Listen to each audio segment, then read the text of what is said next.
तो चलो next topic पढ़ते हैं हमारा RBI digital payment index. So index मतलब कुछ तुम्हें मेजर करना है।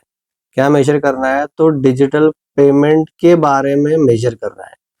कौन पब्लिश कर रहा है? ये reserve bank of India publish कर रहा है। ठीक है, एग्जाम में इस टॉपिक के ऊपर पहले भी क्वेश्चन आए थे, आगे भी क्वेश्चन आने वाले हैं। ठीक है, आगे क्वेश्चन थोड़ा डीप में आएंगे, तो हम यहाँ पे सब चीजें डिटेल में पढ़ेंगे, इंक्लूडिंग टिप्स एंड ट्रिक्स कि हमको इस इंडेक्स के पैरामीटर कैसे याद रखने हैं, उनके वेटेज कैसे याद रखने हैं। इसके साथ साथ इंडेक्स कितना हुआ है मार्च का और सितंबर का, क्योंकि ये सेमी एनुअली पब्लिश होता है। ठीक है, तो 2016 में आपको पता है कि नवंबर के आसपास हमारे prime minister Modi ji TV पर आए थे। उन्होंने बोला था कि भी आज से 500 और 1000 रुपीज के नोट से वो बंद हो जाएंगे। ठीक है, सो बेसिकली डीमोनेटाइजेशन वाले ड्राइव वहां पे आ गई थी और इसका पर्पस था कि करप्शन से फाइट करना है या फिर ब्लैक मनी से। ठीक है, क्योंकि बहुत सारी पॉलिटिकल पार्टीज या फिर इंडस्ट्रियल्स लोगों ने in the form of cash ये स्टोर करके रखा था। ठीक है, लेकिन आरबीआई रिपोर्ट बोलता है कि 99.7% के आसपास पैसा वापस भी आ गया। तो जो पर्पस था ब्लैक मनी को फाइट करने के लिए वो तो डिफाई हो गया। लेकिन एक चीज अच्छी हुई कि वहां पे कैश को लिमिट किया गया था, बराबर है, क्योंकि 500 1000 रुपीज के नोट तो चल नहीं रहे थे, 2000 के नोट ही चल रहे थे। तो बड़ी बड़ी लंबी कतारें लग रही थी एटीएम के बाहर 2000 रुपीज नोट को विड्रॉ करने के लिए। तो डिजिटल पेमेंट या फिर क्यूआर कोड बेस्ड पेमेंट या फिर एटीएम वाला जो हमारा कार्ड होता है, डेबिट कार्ड, ठीक है, तो इनका यूज ज्यादा बढ़ने लगा था। उसके साथ साथ फिर कोविड आ गया 2019 के साथ।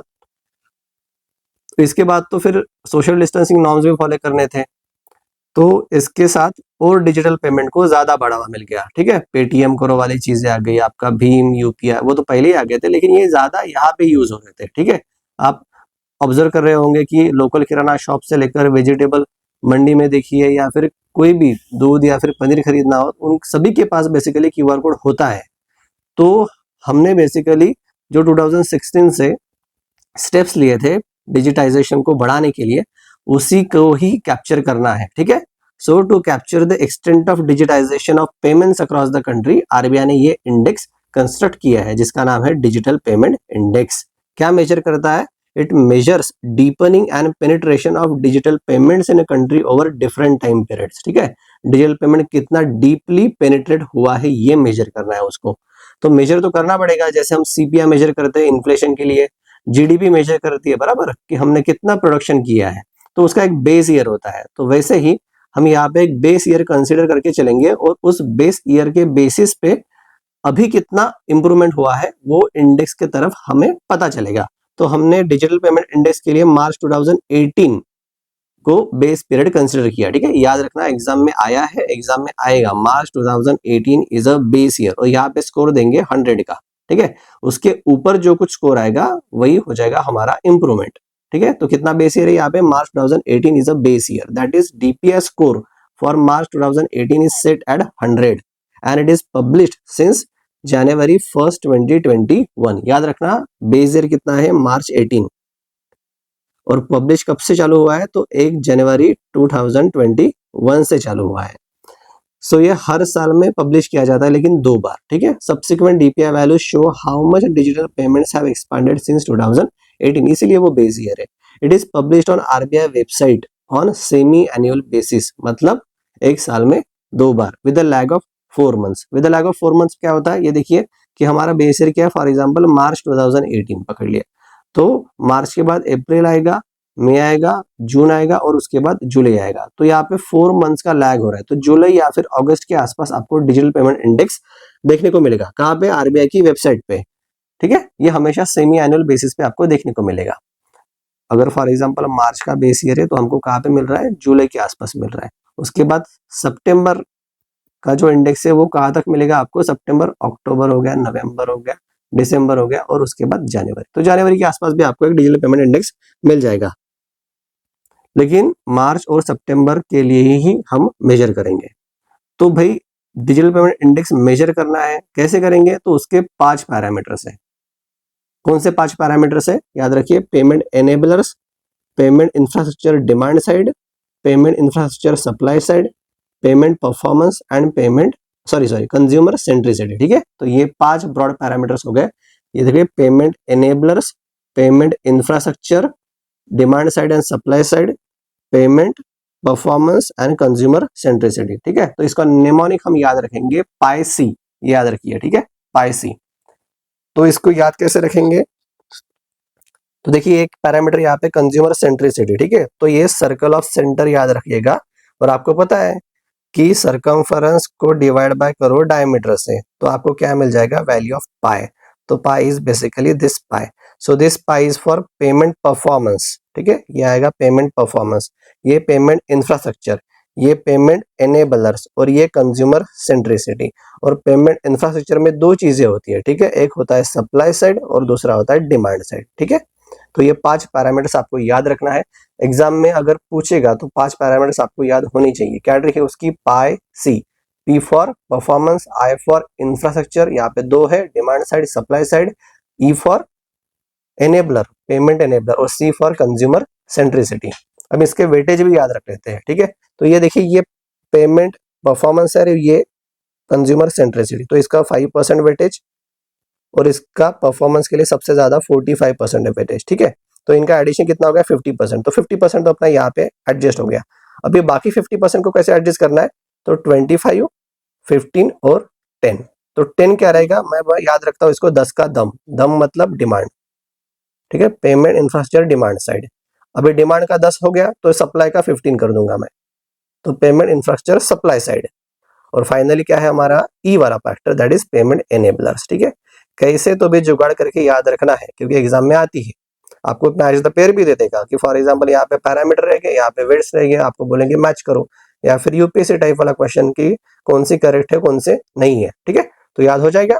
मैंने क्या ट्रिक बताई थी आपको? Pie C, payment performance, payment infrastructure, payment enablers, consumer centricity.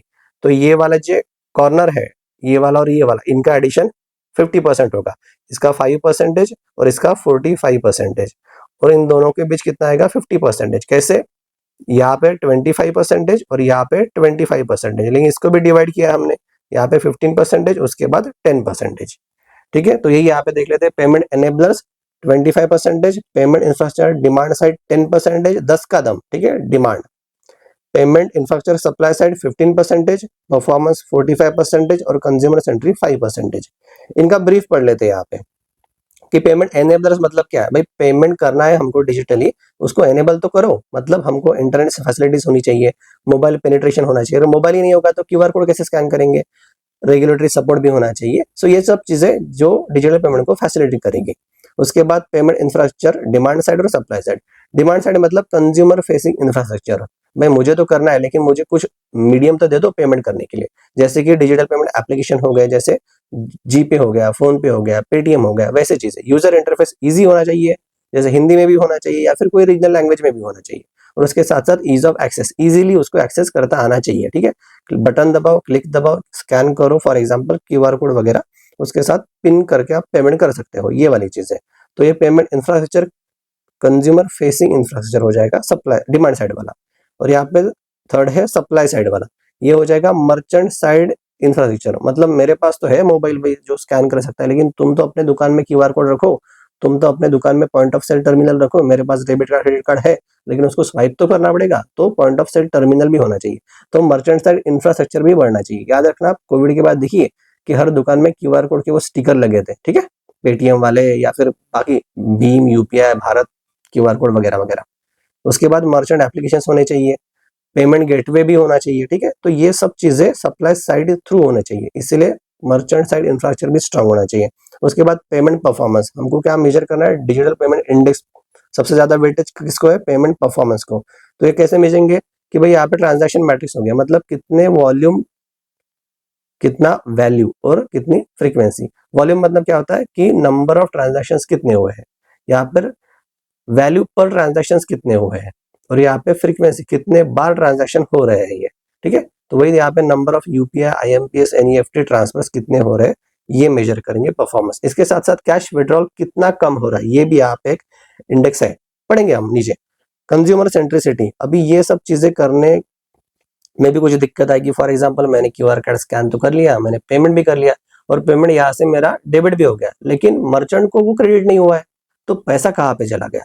तो ये सर्विस भी इंपॉर्टेंट होती है, बराबर है। उसके साथ साथ सेम चीजें यही भी होती है कि फॉर एग्जांपल मैं एटीएम में तो जा रहा हूँ, मैं कार्ड स्वाइप भी कर रहा हूँ, लेकिन मेरे पैसे बाहर नहीं निकल रहे हैं, ठीक है, मतलब मेरे बैंक से तो डेबिट हो गया है। तो ये वाली सब चीजें कंज्यूमर सेंट्रिसिटी में आ जाएंगी।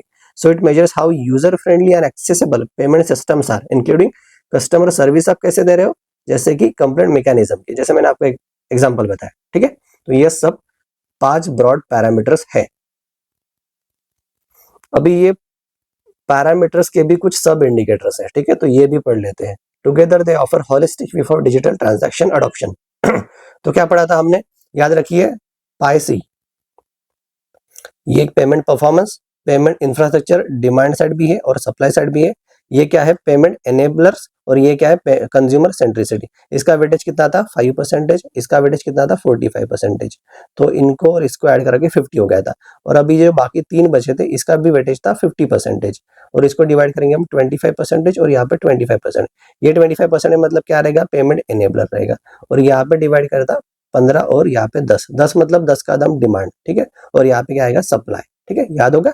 अभी इनके भी सब इंडिकेटर्स है। तो पहले देखते हैं पेमेंट एनेबलर्स। पेमेंट एनेबलर्स का ब्रीफ क्या दिखा था, भाई हमको एनेबल करो, जैसे कि इंटरनेट होना चाहिए, मोबाइल होना चाहिए, आधार होना चाहिए, बैंक अकाउंट भी होना चाहिए, क्योंकि बैंक अकाउंट ही नहीं होगा तो पैसे कहाँ से डेबिट होंगे।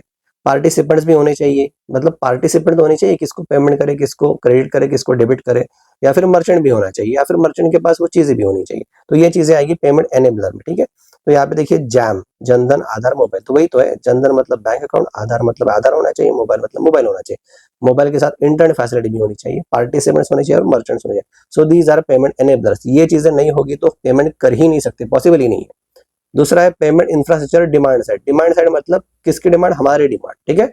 सो कंज्यूमर फेसिंग इंफ्रास्ट्रक्चर यहाँ पे आ जाएंगे, जैसे कि डेबिट कार्ड होना चाहिए मेरे पास, तभी तो मैं कर सकूंगा। उसके पास क्रेडिट कार्ड होना चाहिए, प्रीपेड पेमेंट इंस्ट्रूमेंट होनी चाहिए, फॉर एग्जांपल पेटीएम जैसी चीजें होगी, ठीक है।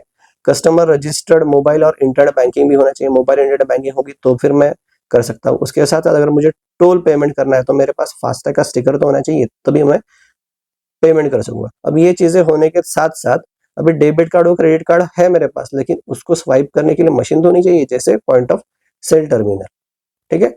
प्रीपेड पेमेंट इंस्ट्रूमेंट है मेरे पास, जैसे पेटीएम का, लेकिन उसको स्कैन करने के लिए क्यूआर कोड तो होना चाहिए, जैसे यहाँ पे। तो ये चीजें कहाँ पे आएंगी, सप्लाई साइड इंफ्रास्ट्रक्चर में आ जाएगी। जैसे मेरे पास बैंक ब्रांचेस होनी चाहिए, बैंक का एक्सेस होना चाहिए। अगर जहाँ पे मैं रूरल एरिया में रह रहा हूँ तो यहाँ पे बैंक ब्रांचेस नहीं होगी, एटीएम नहीं होगा, पॉइंट ऑफ सेल टर्मिनल नहीं होगा। क्यूआर कोड हाँ शायद हो सकते हैं लोकल किराना शॉप्स में, लेकिन बिजनेस करस्पॉन्डेंट वाली भी चीजें मुझे एक्सेसिबल होनी चाहिए, और उसके साथ साथ इंटरमीडियरीज। तो ये सब चीजें आप सप्लाई साइड पे ध्यान रखो, ठीक है। ये एग्जाम में पूछ सकता है बरा कि क्या डिमांड साइड में आएगा और क्या सप्लाई साइड में आएगा, ठीक है। तो मैंने आपको बता दिया, डेबिट कार्ड क्रेडिट कार्ड है, लेकिन उसको यूज करने के लिए, स्वाइप करने के लिए मुझे पीओएस टर्मिनल चाहिए, उसको यूज करने के लिए मुझे एटीएम्स तो चाहिए, वो प्रोवाइड करो। अगर ये चीजें नहीं है, ठीक है, तो बिजनेस करस्पॉन्डेंट्स होने चाहिए मेरे गाँव में। उसके बाद आपके पास प्रीपेड पेमेंट इंस्ट्रूमेंट तो मुझे दे दिया कस्टमर साइड पे, लेकिन उसको स्कैन करवाने के लिए क्यूआर कोड भी चाहिए, ठीक है। तो ये चीजें सप्लाई साइड इंफ्रास्ट्रक्चर में आएगी। उसके बाद पेमेंट परफॉर्मेंस कैसे मेजर करेंगे हम, तो मैंने बता दिया कि वॉल्यूम, कितने ट्रांजेक्शन हुए, कितने अमाउंट के ट्रांजेक्शन हुए, कोई यूनिक यूजर्स है, मतलब जो हमेशा ट्रांजेक्शन कर रहे हैं। पेपर क्लियरिंग वाली चीजें यहाँ पे हो जाएगी, चेक क्लियरिंग वाली यहाँ पे चीजें हो जाएंगी। करेंसी इन सर्कुलेशन मतलब पैसा कहाँ पे कितना है सर्कुलेशन में, मतलब कैश वाला पैसा, या फिर कैश विड्रॉल्स कम हो रहे हैं या फिर ज्यादा हो रहे हैं। अगर कम हो रहे हैं मतलब वो डिजिटल पेमेंट का ज्यादा यूज कर रहे हैं, अगर ये ज्यादा हो रहा है तो डिजिटल पेमेंट का कम यूज हो रहा है, ठीक है। यही यहाँ पे पेमेंट परफॉर्मेंस में गिना जाएगा। उसके साथ साथ मैंने आपको एग्जांपल दिया था कि मैंने तो स्कैन कर लिया, मेरे पैसे भी डेबिट हो गए, लेकिन वो मर्चेंट को चले नहीं गए, ठीक है। तो यहाँ पे डिक्लाइन वाला चीज आ गया, ठीक है। तो इसकी कंप्लेंट भी मैं लॉन्च कर सकता हूँ। बेसिकली कस्टमर सर्विस रिगार्डिंग के सभी पॉइंट्स यहाँ पे आ जाएंगे कंज्यूमर सेंट्रिसिटी में। तो कंज्यूमर को अवेयरनेस होना चाहिए, एजुकेशन, ये वाले ड्राइव चलाओ। ट्रांजैक्शन डिक्लाइन हो गया, उसका कंप्लेंट हो गया, ये वाले चीज हो गए। फॉर एग्जांपल कोई कोई कस्टमर्स वल्नरेबल रहते हैं तो वो फ्रॉड्स में फंस सकते हैं, तो उसको एड्रेस करने के लिए भी चीजें होनी चाहिए, या फिर सिस्टम डाउन टाउन। सो ये सब चीजें कंज्यूमर सर्विस के ऊपर फोकस करेंगे, ठीक है। तो हमने क्या देखा, हमने देखा कि डिजिटल पेमेंट इंडेक्स आरबीआई ने लॉन्च किया था, मार्च 2018 का बेस ईयर रखा गया था। जनवरी 1 2021 से ये पब्लिश होना चालू हो गया था। सेमी एनुअली पब्लिश होता है with a lag of 4 months. और इसको मेजर करने के लिए हमारे पास कितने पैरामीटर है? 5। कैसे याद रखा था हमने? Pie C, payment performance, payment infrastructure, demand side, payment infrastructure, supply side. E for enabler, C for consumer centricity. इसका वेटेज कितना रहता? 5%। और इतना वेटेज कितना था? 45%। ठीक है, ये वेटेज याद रखना भाई, तुमको असेंडिंग डिसेंडिंग ऑर्डर में पूछ सकता है।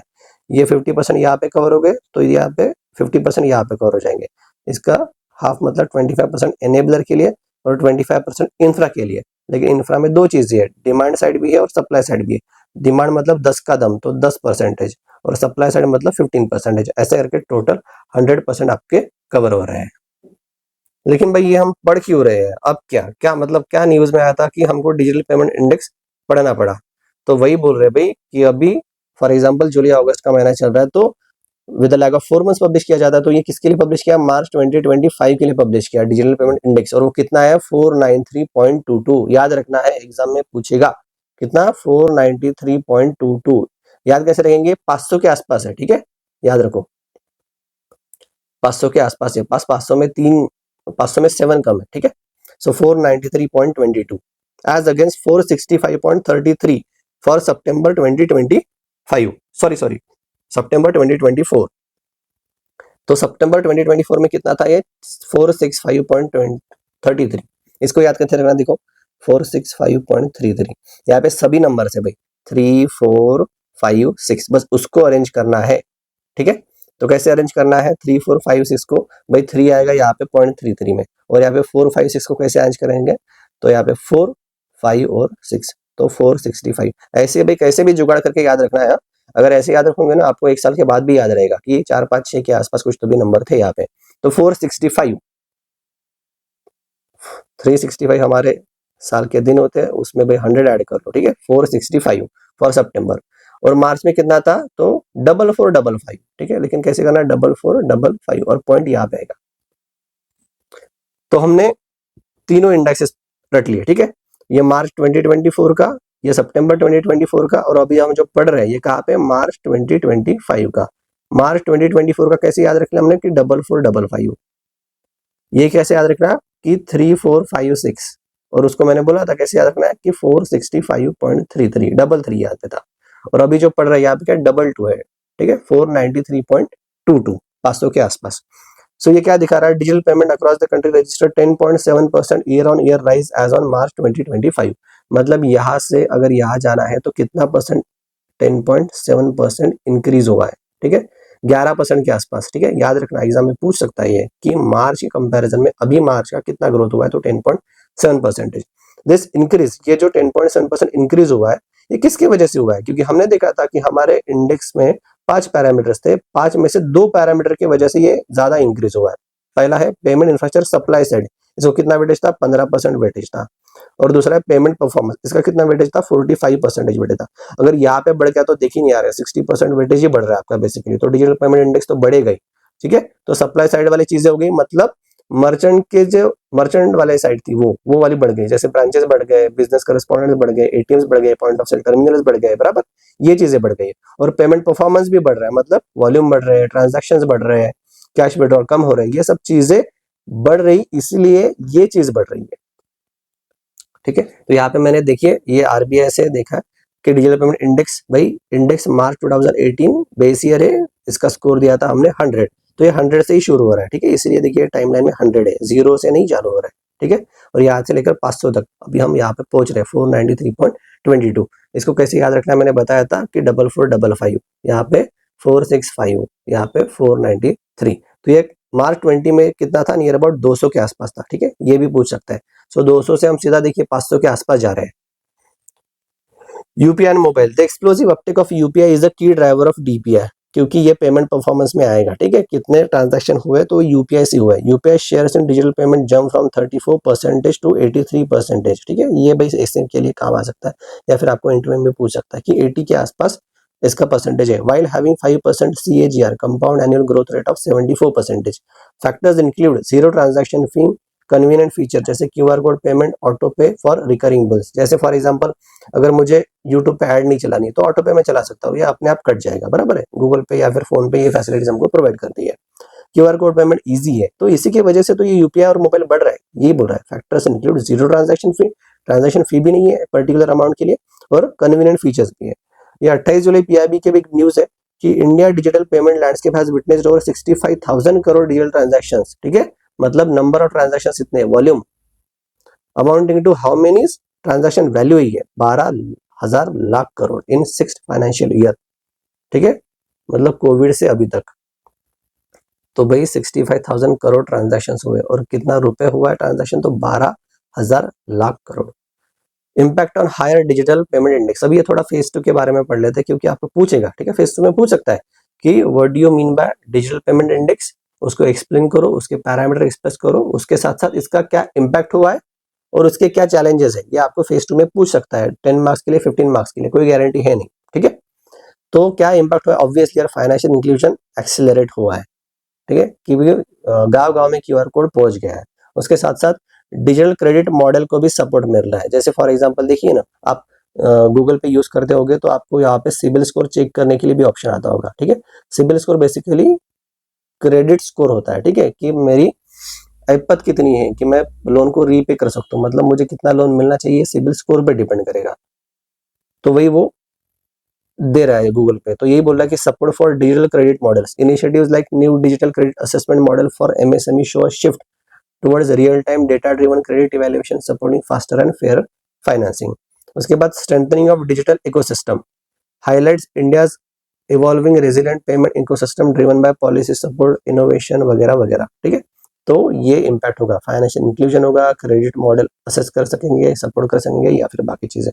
लेकिन फिर भी कुछ चैलेंजेस है, जैसे कि भाई लिमिटेड कनेक्टिविटी प्रॉब्लम है, जहाँ पे अभी भी मोबाइल या फिर इंटरनेट फैसिलिटी पहुंची नहीं है। ठीक है, रूरल एरियाज में, पर के LWE एरियाज में, लेफ्ट विंग एक्सट्रीमिज्म एरियाज, या फिर हिली एरियाज। ठीक है, यहाँ पे एक्सट्रीम वेदर कंडीशंस होती भी है और यहाँ पे चीजें पहुंच नहीं पाती। फॉर एग्जाम्पल टावर कैसे हो आप वहाँ पे खड़ा करोगे, इंफ्रास्ट्रक्चर फैसिलिटीज वहाँ पे उतनी होती नहीं है। रूरल एरियाज में अवेयरनेस की भी थोड़ी दिक्कत है। इसके साथ साथ फ्रॉड्स और डेटा ब्रीचेस के लिए भी लोग डरते हैं। जैसे फॉर एग्जांपल मैंने बताया था कि आपने तो पेमेंट कर लिया, आपसे डेबिट भी हो गया, लेकिन सामने वाले के अकाउंट में क्रेडिट तो नहीं हुआ, तो वो कैसे चीजें देगा। फॉर एग्जांपल कुछ खरीद रहे हैं तो भाई गांव वाले लोग थोड़े डरते हैं, या फिर थोड़े जो इलिटरेट लोग होते हैं वो चीज़ों से डरते हैं। तो ये अवेयरनेस भी बढ़ानी पड़ेगी। इसके साथ साथ कंपैटिबिलिटी गैप्स भी है बिटवीन डिफरेंट पेमेंट प्लेटफॉर्म्स, जैसे कि जीपे का या फिर फोन पे का, इनका इंटरकम्पैटिबिलिटी है नहीं। So this can slow digital uptake in some region. ये चैलेंजेस आपको याद करने हैं। इंटरव्यू में मुझे पूछा गया था, ठीक है, कि डिजिटल पेमेंट के चैलेंजेस क्या थे, तो यही मैंने फेंक दिया था। ठीक है, कि लिमिटेड कनेक्टिविटी होती है, रूरल एरियाज में अवेयरनेस होती नहीं है, कनेक्टिविटी होती नहीं है, या फिर फ्रॉड्स या फिर कंज्यूमर अवेयरनेस वाले भी प्रॉब्लम है। तो उसका वे फॉरवर्ड क्या होता है, वही कि जो चैलेंजेस है उसको एड्रेस करे। कौन करे, तो बेसिकली नॉर्मली आरबीआई करे। Payment and settlement system act के अंतर्गत वो चीजें रिफॉर्म्स ला सकती है। तो RBI recommends expanding internet facility, mobile access in villages, strengthening cyber security, क्योंकि फ्रॉड जो रहेगी होने नहीं चाहिए ना भाई। ठीक है, आपको कोई भी फोन करेगा, बोलेगा कि केवाईसी आपका ये हो रहा है, तो फिर पैसे डाल दो।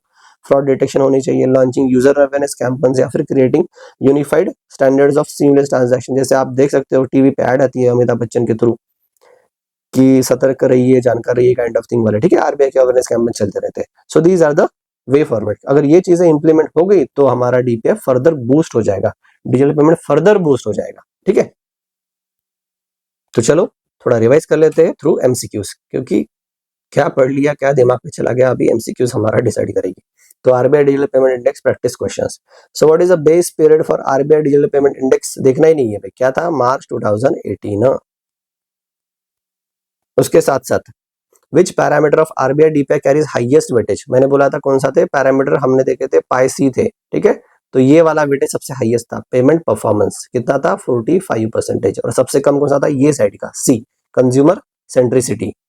ठीक है, उसको कैसे याद रखना है भाई, सर्कल दिखाया था मैंने, यहाँ पे सेंटर दिखाया था, वो वाली चीज है। वैल्यू ऑफ पाई, पाई मतलब ये वाला पाई।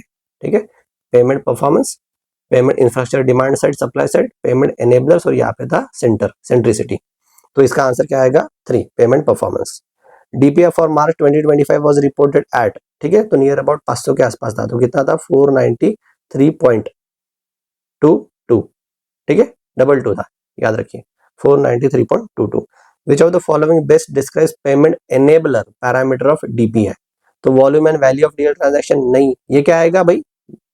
परफॉर्मेंस। उसके बाद factors like internet penetration, regulatory support, हाँ ये आएगा भाई, ये आएगा एनेबलर। अगर इंटरनेट ही नहीं होगा तो कैसे एनेबल करेंगे? Number of POS terminal merchant application, ये क्या आएगा? इंफ्रास्ट्रक्चर था, और इंफ्रास्ट्रक्चर कौन सी साइड पे था? सप्लाई साइड पे था। मतलब बैंक ने या फिर मर्चेंट ने अवेल करना चाहिए चीजें ताकि हम कर सके। उसके बाद यूजर फ्रेंडली और customer service of payment system, ये किसका था? तो कंज्यूमर सेंट्रिसिटी का था ये, ठीक है। उसके बाद 5, year on year growth rate for digital payment as on March 2025 कितना था? तो 10.7%। मैंने बोला था कि यहाँ पे मार्च 24 और मार्च 25 इसका कितना था? 493.22। इसका कितना था? 4455, मैंने बोला था, ठीक है। यहाँ पे पॉइंट देना बस। तो ये जो ग्रोथ है कितनी थी? 10.7% के आसपास थी। 6, the increase in DPF for March 25 was primarily driven by growth in which parameters? ठीक है, मैंने बोला था भाई ये कि याद रखना, दो पैरामीटर की वजह से ग्रोथ हुई है, जिसका वेटेज हाईएस्ट है 45% और दूसरा 15% वाला है, ठीक है। तो ये कौन सा था? पेमेंट परफॉर्मेंस था। और ये कौन सा था हमारे पास? पेमेंट इंफ्रास्ट्रक्चर, लेकिन कौन सा? सप्लाई साइड, ठीक है। तो पेमेंट परफॉर्मेंस और payment infrastructure supply side, so option 2। What was UPI's approximate share in digital payment in 2024 as per context? तो मैंने बोला था 75% के आसपास है, तो ऑप्शन है 74%।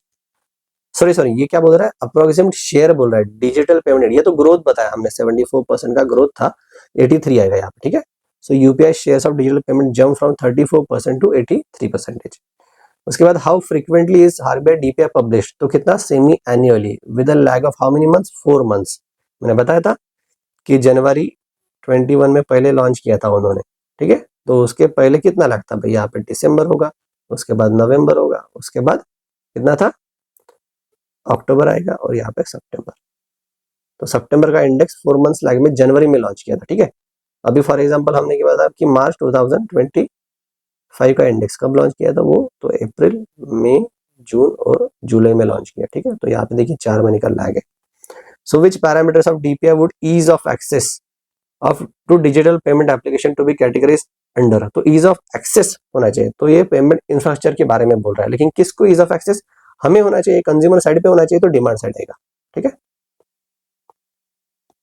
One of the cited impacts of higher digital payment index is decrease regulatory oversight, नहीं। एक्सेलरेटेड फाइनेंशियल इंक्लूजन, यस, ये आएगा भाई।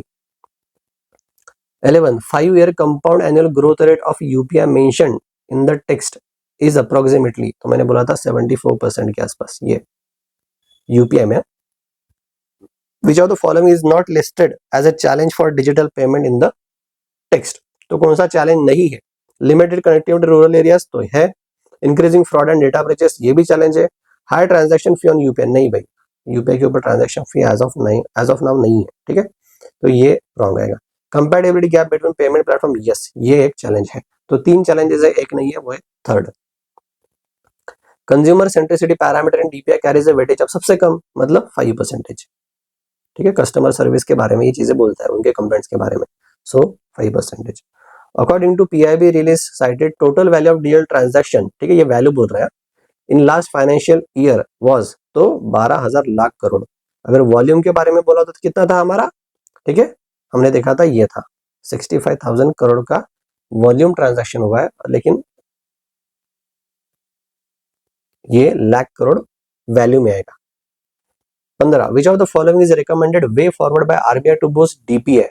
तो वो जो चैलेंजेस थे उसको ही टैकल करे, जैसे expanding internet and mobile axes in villages, the parameter payment infrastructure supply side factors include, ठीक है, ये सप्लाई साइड है, मतलब कितना वेटेज है? 15%। सप्लाई साइड मतलब कौन सी तरफ से? हमारी तरफ से नहीं as a consumer, but bank या फिर मर्चेंट की तरफ से। तो इंटरनेट एंड मोबाइल पेनिट्रेशन, नहीं भाई ये नहीं आएगा। वॉल्यूम ऑफ यूपीआई ट्रांजेक्शन, ये तो पेमेंट परफॉर्मेंस में था। Point of sale terminal merchant application, ये चाहिए, मतलब मेरे पास डेबिट कार्ड क्रेडिट कार्ड तो है, लेकिन स्वाइप करने के लिए तुम दो भाई पीओएस टर्मिनल। ये मैक्सिमम चीजें पहले रखते नहीं थे, ठीक है, क्यों? मर्चेंट डिस्काउंट रेट, उनके ऊपर चार्जेस लगते नहीं, इसीलिए। और चौथा है यूजर इंटरफेस पेमेंट एप्लीकेशन, ये तो हमारे साइड का है, demand side. DPS score for of 493.22 for March indicates that digital payments have expanded approximately how many times since the base period? Base period कितना था? मार्च 2018 था, कितना स्कोर दिए थे हमने, 100 दिए थे, अभी कितना हो गया 493.22, मतलब कितना टाइम्स हो गया 4.9 टाइम्स, तो ये आएगा। A higher DPI is linked to the strengthening of which of the following? Simple, physical branching network नहीं यार, ये तो कम करना है ना ब्रांचेस, डिजिटल करना है, डिजिटल इकोसिस्टम को वो स्ट्रेंथन करेगा। Publication of DPI begin on, मैंने बोला था कि मार्च 18 बेस ईयर है, लेकिन पब्लिश कब हुआ था, जनवरी 1 2021 को, ठीक है, एग्जाम में पूछ सकता है ये, ठीक है, कि सबसे पहले 1 जनवरी 21 को किया था। Which of the following is a factor contributing to the explosive uptake of UPI as per the text? तो ये भाई जीरो ट्रांजैक्शन फी ही नहीं तो भाई हम करेंगे। जैसे आप देखिए यार, IRCTC के ऊपर अब आप ट्रेन की टिकट बुक करते हो, ठीक है, अगर SBI इंटरनेट बैंकिंग या फिर कोई इंटरनेट बैंकिंग यूज होती होगी तो वो यार एक कन्वीनियंस फी या फिर इंटरनेट चार्जिंग हैंडलिंग चार्जेस वगैरह लेता है, तो यूपीआई के ऊपर ये चीज़ है ही नहीं, ठीक है, जीरो ट्रांजेक्शन फी है, तो यही चीज़ है एक्सप्लोसिव अपटेक ऑफ यूपीआई के लिए। ओके गाइस, तो आरबीआई डिजिटल पेमेंट इंडेक्स के बारे में हमने डिटेल में पढ़ लिया है, उसके टिप्स एंड ट्रिक्स भी पढ़ लिया कि कैसे याद रखना है, उसके वेटेज भी कैसे याद रखना है, higher to lower, ascending descending, ये सब चीजें पढ़ ली है, ठीक है। मार्च के लिए कितना था, सितंबर के लिए कितना था, उसके बाद मार्च 24 के लिए कितना था, उसकी ग्रोथ कितनी की थी, ये डिटेल में हमने पढ़ी है विद टिप्स एंड ट्रिक्स, याद रखना भाई, एग्जाम में भूलना नहीं। Okay, that's it for today.